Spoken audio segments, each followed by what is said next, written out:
হাদিসের মধ্যে আছে, আজরাইল বলছে নবীজিকে, ইয়া রাসূলুল্লাহ, কোনো মানুষের সামনে তার খাবারের প্লেটে ভাত এবং তরকারি নিয়ে যেমন সামনে রেডি থাকে, সে ইচ্ছে করলেই যখন লোকমা দিতে পারে খাবারের, পৃথিবীর প্রথম মানুষ থেকে নিয়ে ইসরাফিলের ফু পর্যন্ত আল্লাহর পাক যত মানুষ সৃষ্টি করেছেন করবেন, প্রত্যেকের রূহু আমার সামনে এরকম একটা থালার মতো, প্লেটের মতো আমার সামনে প্রস্তুত থাকে।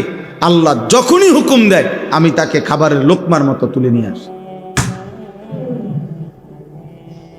আসি। এটা আল্লাহর নবী কাছে আজরাইল বলছে। আরো আশ্চর্যের কথা হলো, আজরাইল বলছে, ইয়া রাসূলুল্লাহ, প্রতিদিন মসজিদের মিনারায় যেমন আল্লাহর পক্ষ থেকে একজন বান্দাকে 5 বার ডাকা হয়, উনি বলছেন আজরাইল যে আল্লাহর কসম নবী, আমিও আমার সামনে রাখা প্রতিটা রূহকে প্রত্যেক দিন 5 বার ডাকি। আমি আজরাইল ডেকে ডেকে বলি, হে রূহ, আমি কিন্তু তোমাকে নিয়ে আসবো, তোমাকে নিয়ে আসবো, তোমাকে নিয়ে আসবো, তোমাকে নিয়ে আসবো, তোমাকে নিয়ে আসবো। আমি তাকে প্রত্যেক দিন বলি, কিন্তু ও কখনোই গুরুত্ব দেয় না। আর এই গুরুত্ব না দিয়েও শেষ পর্যন্ত একদিন থাকতে পারে না। সত্যি সত্যি একদিন মৃত্যু হয়েই যায়। এই পৃথিবীতে দেশ, জাতি, রাষ্ট্র, ঘর সংসার, চুরি ডাকাতি, অশ্লীলতা, জিনা, ব্যভিচার, সন্ত্রাস, হত্যা, খুন, ধর্ষণ, নারী নির্যাতন, এই সব কিছু বন্ধ হয়ে যাক, এগুলোর ব্যাপার বহুজন বক্তব্য দেয়, বিবৃতি দেয়, সুন্দর সুন্দর কথা কয়। কিন্তু এইটা বন্ধ হয় যেমনে মূল যেই পদ্ধতি, কোরআনের বিধানের আলোকে, কোরআনের আইন হুকুম বিধান কার্যকর করলে এই কথাইটা একটা বেঈমানেও, একটাও মুনাফিক সুলভ নাফরমান এগুলা বলেন। আমাদের আরো সচেতন হতে হবে, আমাদেরকে আরো আন্তরিক হতে হবে, আমাদের প্রত্যেককে সজাগ দৃষ্টি রাখতে হবে। এইসব বকচক্কর কন কিনতে, হ্যাঁ, আপনি এই সমস্ত ফাংনা আলাপ হুগনা আলাপ করেন কিনতে, এটি কি কন? আরো সচেতন হইতে হবে। মানে তাইলে কোরআনুল কারীম মধ্যে অপরাধ কেমনে বন্ধ করতে হয় এর কি কোনো পন্থা নাই? এটা কম হিসাব বুঝছেন নি কথাটা? হ্যাঁ, এটা বুঝে। এই জন্য এই বিভিন্ন ওই আপনার একবার কুমিল্লা শহরে আমি দেখছি পোস্টার লাগাইছে, বুঝছেন, ফুটবল টুর্নামেন্ট, তো লেখা আছে মাদকের বিরুদ্ধে ফুটবল। হ্যাঁ, মাদকের বিরুদ্ধে কি? অর্থাৎ ফুটবল খেলতে খেলতে ছেলেরা মদ খাওয়ার নেশা ছেড়ে দিবে। অর্থাৎ পেশাব দিয়া পায়খানা পরিষ্কার করা, এটা যেমন এক গুণা দিয়ে আরেক গুণা কি করা, কমানো।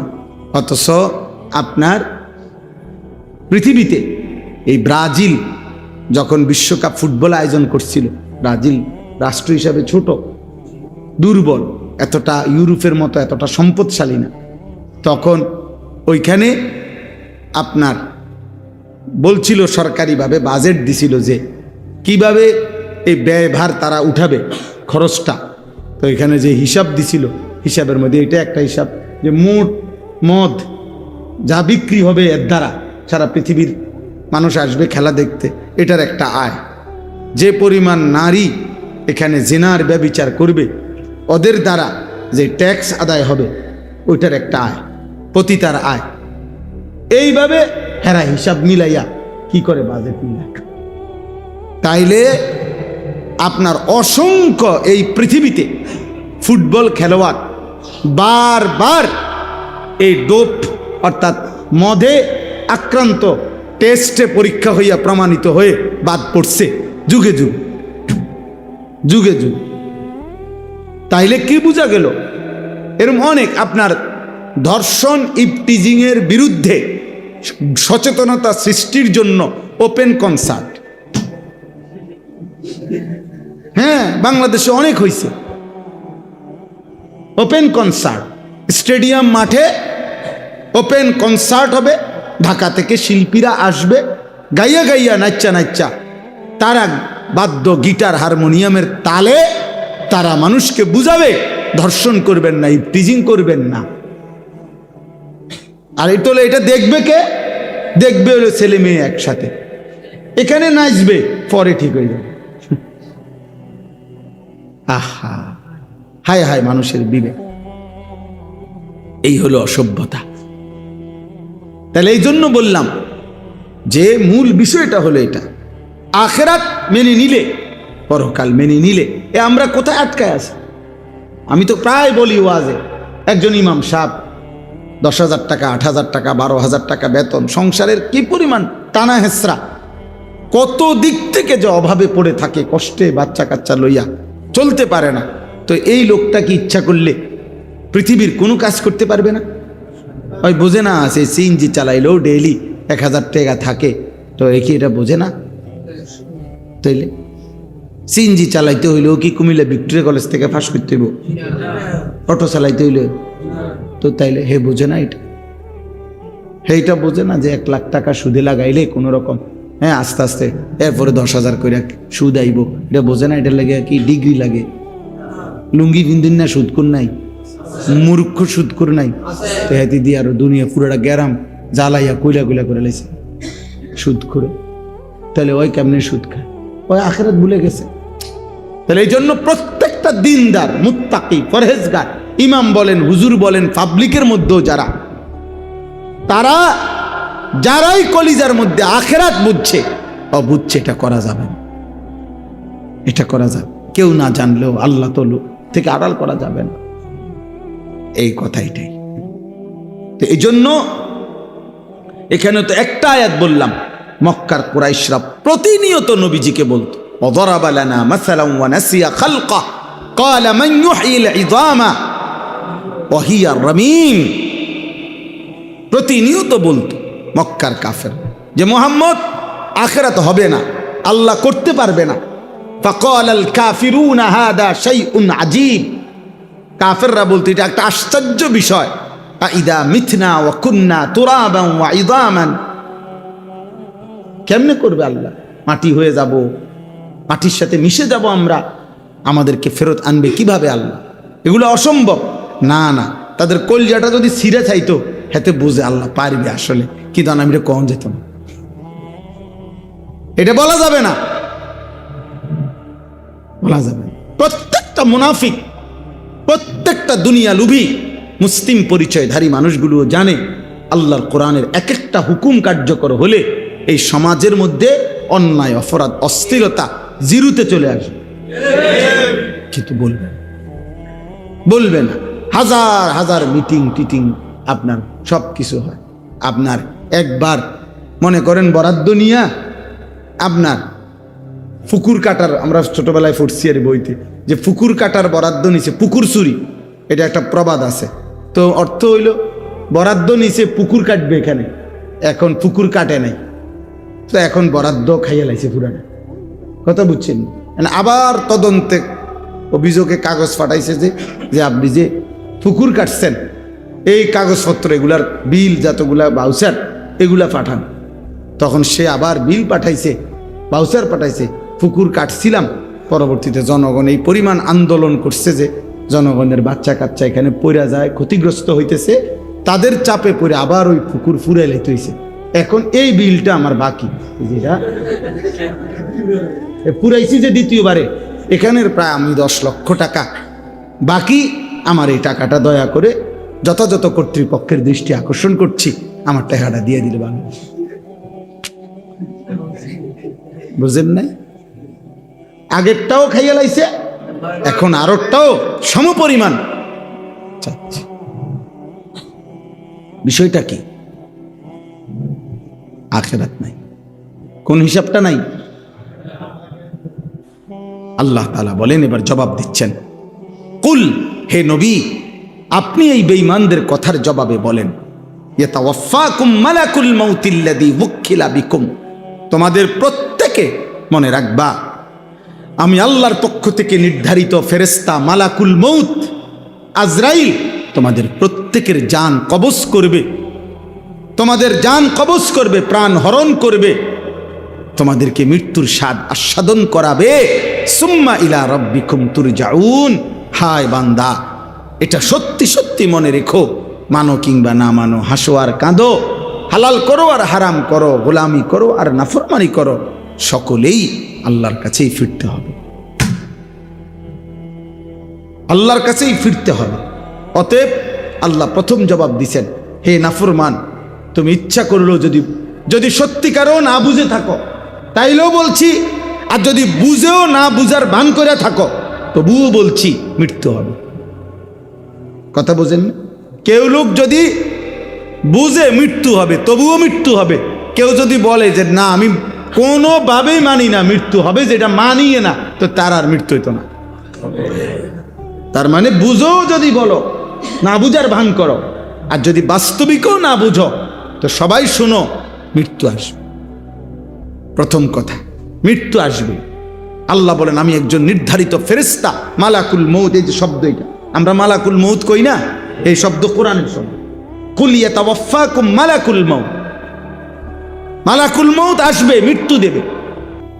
হাদিসের মধ্যে আছে, আজরাইল বলছে নবীজিকে, ইয়া রাসূলুল্লাহ, কোন মানুষের সামনে তার খাবারের প্লেটে ভাত এবং তরকারি নিয়ে যেমন সামনে রেডি থাকে, সে ইচ্ছে করলেই যখন লোকমা দিতে পারে খাবারের, পৃথিবীর প্রথম মানুষ থেকে নিয়ে ইসরাফিলের ফু পর্যন্ত আল্লাহর পাক যত মানুষ সৃষ্টি করেছেন করবেন, প্রত্যেকের রূহু আমার সামনে এরকম একটা থালার মতো, প্লেটের মতো আমার সামনে প্রস্তুত থাকে। আল্লাহ যখনই হুকুম দেয় আমি তাকে খাবারের লোকমার মতো তুলে নিয়ে আসি। এটা আল্লাহর নবী কাছে আজরাইল বলছে। আরো আশ্চর্যের কথা হলো, আজরাইল বলছে, ইয়া রাসূলুল্লাহ, প্রতিদিন মসজিদের মিনারায় যেমন আল্লাহর পক্ষ থেকে একজন বান্দাকে 5 বার ডাকা হয়, উনি বলছেন আজরাইল যে আল্লাহর কসম নবী, আমিও আমার সামনে রাখা প্রতিটা রূহকে প্রত্যেক দিন 5 বার ডাকি।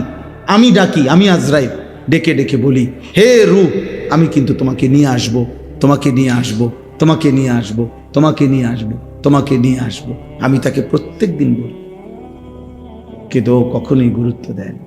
আর এই গুরুত্ব না দিয়েও শেষ পর্যন্ত একদিন থাকতে পারে না। সত্যি সত্যি একদিন মৃত্যু হয়েই যায়। কুল ইয়াতাওয়াফাকুম মালাকুল মাউতিল্লাযী বুক্খিলা বিকুম সুম্মা ইলা রাব্বিকুম তুরজাউন। এরপরে আল্লাহ বলেন, এবার হাসরের ময়দান, মৃত্যু তো হলো, এবার আল্লাহ বলেন যেটা তোমরা বলতে চাচ্ছ, হাসরের ময়দান। আল্লাহ বলেন, বন্ধু, আজ আমি আপনার কাছে বলে রাখলাম, ওয়ালাউ তারা, আপনি যখন সেদিন দেখবেন, আপনি যদি দেখতেন, তার মানে আপনি দেখবেন সেদিন হাসরের ময়দানে দেখবেন এই আজকের এই পাপীগুলো, এদেরকে বলে রাখেন, শুনায় দেন এদেরকে, আজকের এই মিথ্যাবাদী, চোর, ডাকাত, জিনাকার, ব্যভিচারী, মদখোর, নেশাখোর, গাঁজাখোর, বেহায়া নারী, বেপর্দা নারী, চরিত্রহীন লম্পট মেয়ে, আল্লাহর বেঈমান, কাফের, মুশরিক যা আছে, আল্লাহ বলেন প্রত্যেকটা নাফরমান আমি আল্লাহ বলে রাখলাম সেদিন হাসরের ময়দানে আমি আল্লাহর সামনে লজ্জায়, অপমানে, বেইজ্জতিতে মাথাটা নুয়ে দাঁড়িয়ে থাকি। না কিছু রুউসিহিম, মাথা নুয়ে, রব্বানা আবসারনা ওয়া সামি'না, আর বলবে আল্লাহ আজ আমি হাসরের ময়দান দেখলাম, জাহান্নাম দেখলাম, সব 2 চোখে দেখলাম, ওয়া সামি'না, আপনার কথাও শুনলাম, ফেরেশতার কথাও শুনলাম। আজকে আমি চোখে দেখে কানে শুনে নিশ্চিত হলাম আখিরাত সত্য, কবর সত্য, হাসর সত্য, এই হাসরের মাঠ সত্য, সব বুঝছি।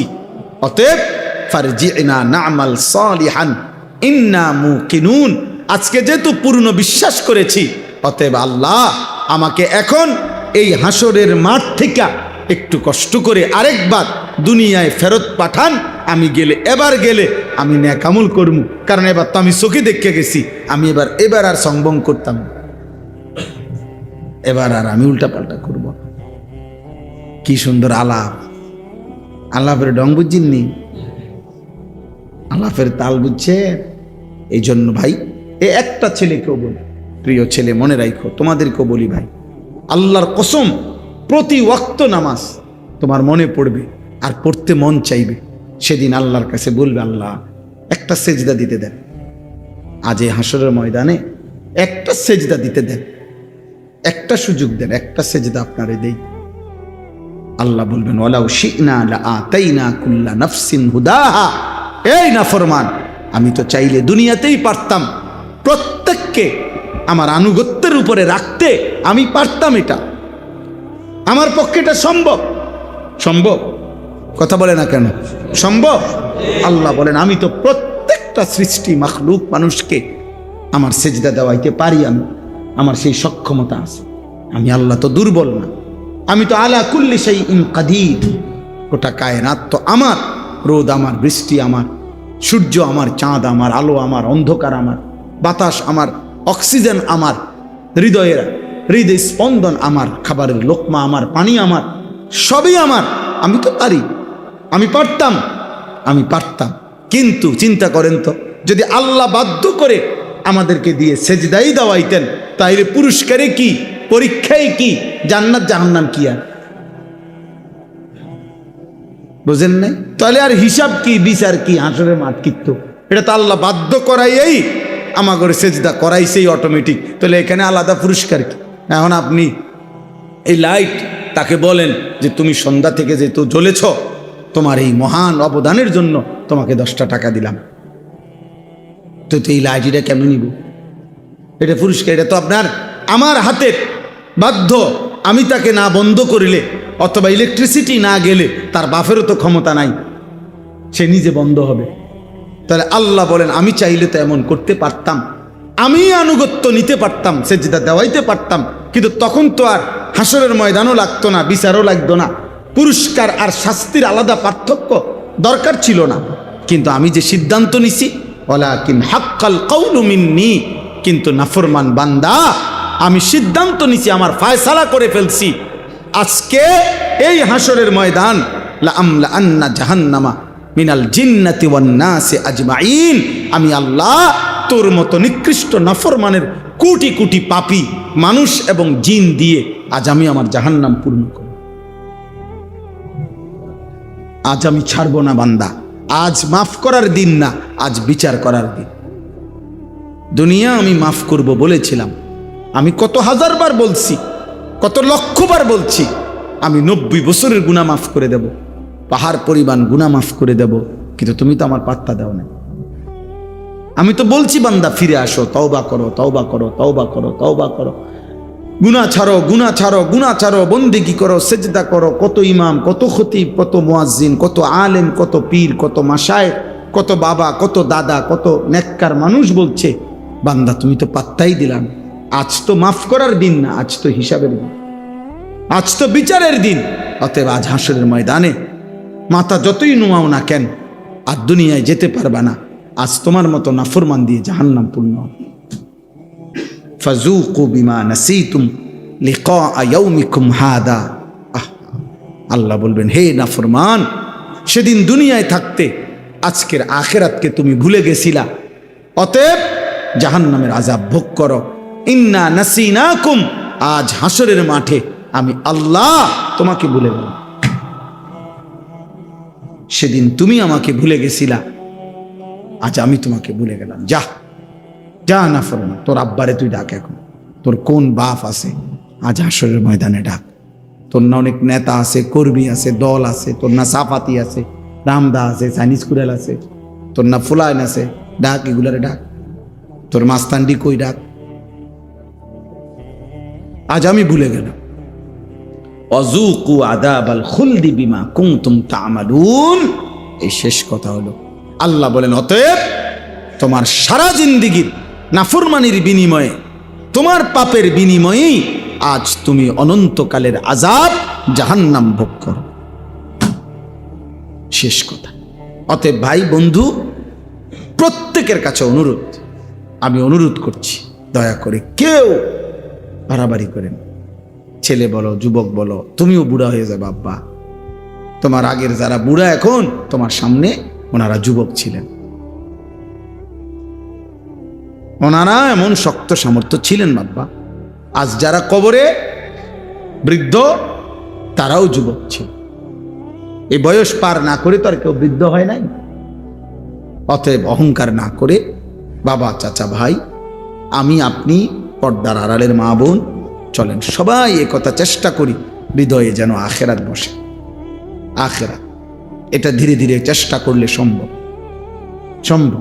আলহামদুলিল্লাহ, এমন অগণিত যুবক, কালকে পরশুদিনও আমার এক যুবক বলছে, হুজুর আলহামদুলিল্লাহ আল্লাহর দয়া, আলেমদের সোহবতে এখন নারী দেখলে, হারাম ছবি দেখতে প্রচন্ড, যে পায়খানা পেশাবের প্রতি এতটা ঘৃণা লাগে না, এতটা ঘৃণা লাগে।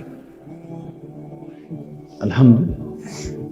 2-4 জন বাটপার সিটার ফোলা হয় না যদি মনে করে যে মানুষ নাই, কোটি কোটি মানুষ আছে। বেটা কয়জন লাগবে তোমার? চরিত্রবান মানুষ দেখবা, চলো আমার লগে সব। তুমি পাইবা কই থেকে? তোমার লগে তুমি অসৎ হইলে তুমি ভালো মানুষ খুঁজে পাইবা কই? তুমি দেখো নারীর ছবি, তো তোমার লগে এর চাইতে আল জিনস ইয়ামিলু ইলাল জিনস, আরবি ভাষার প্রবাদ, যে যেমন চরিত্রের তো সে ঝুঁকেও ওই চরিত্রের দিকে। এই জন্য কোরআনে আল্লাহ বলছে, আয-যানি লা ইয়ানকিহু ইল্লা যানিয়াতান আও মুশরিকা। যত পুরুষ ব্যভিচারী, আল্লাহর কোরআনে আল্লাহ বলছে তার স্ত্রী জুটবে আরেকটা ব্যভিচারিণী নারী অথবা মুশরিক। আজকে পড়ছি আমি কিতাবে, নবীজি বলছেন, মান জানা ও শারিবাল খামরা, ওফো, আল্লাহর নবী বলেন যে ব্যভিচার করে, জিনা করে এবং নেশা পান করে মদ, নাজা আল্লাহু মিনহুল ঈমান কামা ইয়াখলাউল ইনসানু আল কামিসা মিন রাসিহি।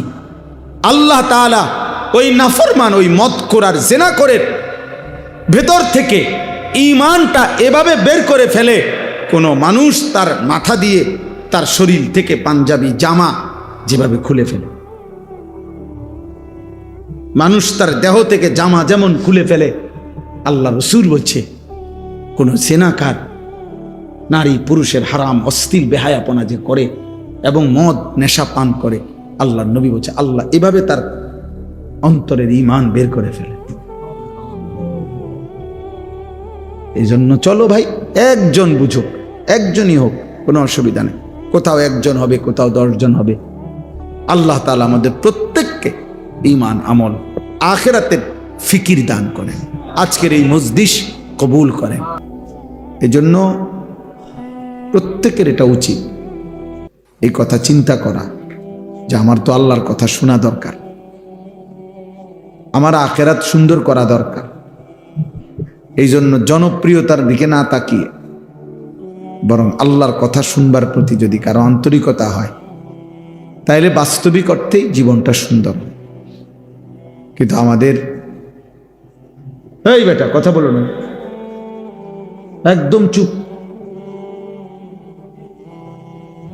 আমাদের দেশে আপনার মনে করেন জনপ্রিয়তার একটা মোহ মানুষ, অর্থাৎ কেউ একজন যদি একটু আল্লাহর ইচ্ছায় পরিচিত হয়, তো এখন সব কিছুতে উনারে দরকার, সব ব্যাপারে। ফলে অনেক বেশি প্রেসার ভোগ করতে হয়, কষ্ট হয়েছে। আমি ব্যক্তিগতভাবে এই জন্য অনেক বেশি পেরেশানি বোধ করি যে অনেককেই প্রতিনিয়ত বুঝাইতে চেষ্টা করি যে নিজ নিজ মসজিদের ইমাম সাহেবের কথা, নিজ নিজ মহল্লার ওলামায়ে কেরামের কথা আপনারা শুনেন, আরো শুনেন, কারণ আমার তো দরকার আখিরাত। এই যে আপনি এটা বন্ধ করেন, মোবাইল এটা, এই বইয়া আকাম করতে আছে, এটা ঘুরান কীর্তেন। এই জন্য এটা খুব দরকার। কোনো বক্তা খুব পরিচিত না অপরিচিত, এটাতে আপনি কি করবেন? আপনার কি কাজ? কাউকে সবাই চিনলে বা না চিনলে আপনার ফায়দা কি? আমার আখিরাত কি হবে এটা না দেখার বিষয়, আমার পরকাল কি, আমি মহান আল্লাহ পাকের সামনে দাঁড়ালে আমার হিসাব দিতে পারবো তো? এইটা হলো একটা বড় বিষয়। আজকে আমরা দুনিয়াবি বিষয় যেমন খ্যাতি এবং মোহের পিছনে দৌড়াই, আখিরাতের বিষয়েও আমাদের এই অবস্থা। শুধু জনপ্রিয়, যে কোনোভাবে পরিচিতি হওয়া, যে কোনোভাবেই না, আসলে তো যে কোনোভাবেই হোক মানুষ চিনল কিন্তু আখিরাতের মুক্তি মিলল না, তো কি হবে? সারা দেশ চিনলো জানলো, কিন্তু মালিক চিনলো না, মালিক নিল না, আল্লাহ তাআলা মাফ করলো না, তো কি হবে? এত হবেটা কি? ফামান যুহজিহা আনিন নার ওয়া উদখিলাল জান্নাহ ফাকাদ ফাজা। কোরআন শরীফে আছে, আল্লাহ তাআলা বলেন, হাসরের দিন যাকে জাহান্নাম থেকে মুক্তি দেওয়া হলো এবং জান্নাতে প্রবেশ করানো হলো, সেই কেবল সফল হলো, সেই সফল হলো। ওমাল হায়াতুদ দুনিয়া ইল্লা মাতাউল গুরুর। দুনিয়ার জীবন যাই হোক, আল্লাহ বলছে দুনিয়ার সব আয়োজন ধোঁকা, মাতাউল গুরুর, ধোঁকা। এখানের হাসিটাও ধোঁকা, কান্নাটাও ধোঁকা। যে হাসে সে কিছুক্ষণ পরে কাঁদবে, যে কাঁদে সে কিছুক্ষণ পরে হাসবে। আলো দেখে যে উৎফুল্ল, একটু পরে অন্ধকার আসবে। অন্ধকার দেখে যে আতঙ্কিত, একটু পরে আলো আসবে। অসুস্থতায় যে পেরেশান, একটু পরে সে সুস্থ হবে। সুস্থতায় যে উল্লসিত, আনন্দিত, একটু পরে সে অসুস্থ হয়ে যাবে। এই বাস্তবতা। এখানে প্রতিনিয়ত অবস্থা পরিবর্তনশীল। দুনিয়া সব কিছু, শরীর, স্বাস্থ্য, জীবন, যৌবন, সুস্থতা, সুস্থতা সব কিছুই পরিবর্তনশীল। মিনিটের মধ্যে অনেক কিছু এলোমেলো হয়ে যায়। সাজানোর অনেক পরিকল্পনা 1 মিনিটে 10 মিনিটে তছনছ হয়ে যায়, তছনছ হয়ে যায়। অনেক দিনের স্বপ্ন আকাঙ্ক্ষাও এলোমেলো হয়ে যায়। এই জন্য ভাই, তোমরাও বাবারাও, একজন হোক 10 জন, আমার জীবনটা আমি এটা সব সময় বলি যে কোনোভাবেই ব্যক্তি বিশেষের কোনো জনপ্রিয়তার দিকে ব্যস্ত হওয়া ঠিক না, বরং আমার আখেরা। এক মুমিনের ঈমানের মূল ভিত্তি 2টা, আল্লাহ এবং আখেরা। এই জন্য কোরআনুল কারীমের মধ্যে বারবার আছে, নবীজির হাদিসে বারবার আছে, মান কানা ইউমিনু বিল্লাহি ওয়াল ইয়াউমিল আখির। আল্লাহ তাআলা বলছে, ইন্নামা ইয়ামুরু মাসাজিদাল্লাহ মান আমানা বিল্লাহি ওয়াল ইয়াউমিল আখির। সব জায়গায় আল্লাহ কোরআনে, নবীজি হাদিসে বলছে, আল্লাহর প্রতি যার ঈমান আছে, আখিরাতের প্রতি যার ঈমান আছে, এই 2 জিনিস যার হৃদয়ে আছে, তার জীবন সুন্দর হয়, তার আখলাক সুন্দর হয়, তার সব চলাফেরা, তার বুঝ বুদ্ধি কথাবার্তা সব সুন্দর হয়, তার ভিতরে ভিন্নতা বোঝা যায়। সে শুধু কেবল দুনিয়া নয়, তার যে অন্য কোনো ফিকির আছে এটা বোঝা যায়, তার কথাবার্তা, চুল, চেহারা, তার আচরণ, সব কিছুতে, যে সে অন্য কিছুর প্রতি অস্থির।